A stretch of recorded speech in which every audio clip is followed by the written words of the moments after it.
welcome back. As I said last week, we'll continue our discussion of Professor Seligman's work.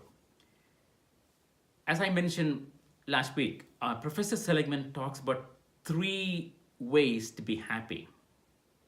What are these 3 different ways?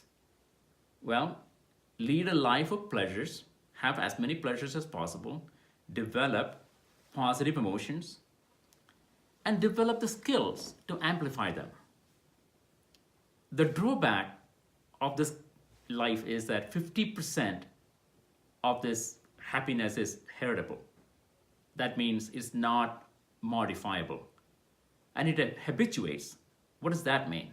The first time you experience something pleasurable, it gives you joy and happiness. By about 4th, 5th, 6th time, they don't give you what you're looking for. Pleasures, in other words, are not lasting in a sense.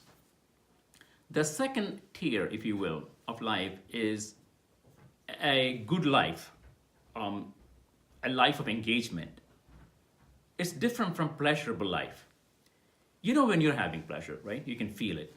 But when you're engaged with your heart and mind in something that you do, time seems to stop. You enter what's now known in the world of psychology as the flow. Intense concentration is what you have during flow.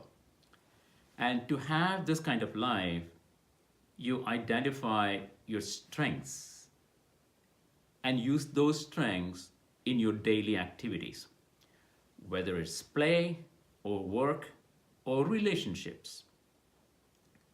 In other words, basically, you're recrafting your life using your best strengths.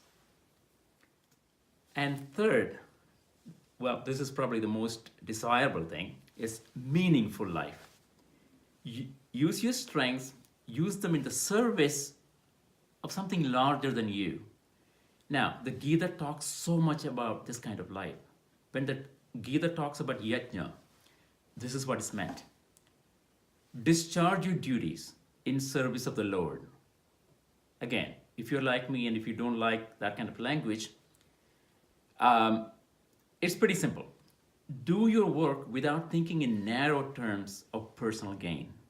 Think much larger. Offer your work to a cause bigger than yourself. This is the essence of karma yoga, right?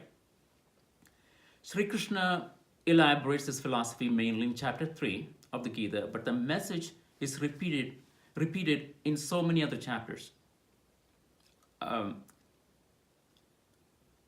Thousands of people were asked what gives them most satisfaction and happiness. The responses made the answer very, very clear. The good life, life of engagement, and meaningful life, one hands down. This is probably not surprising at all for any of you who are watching. Now, where do you want to go to the Gita?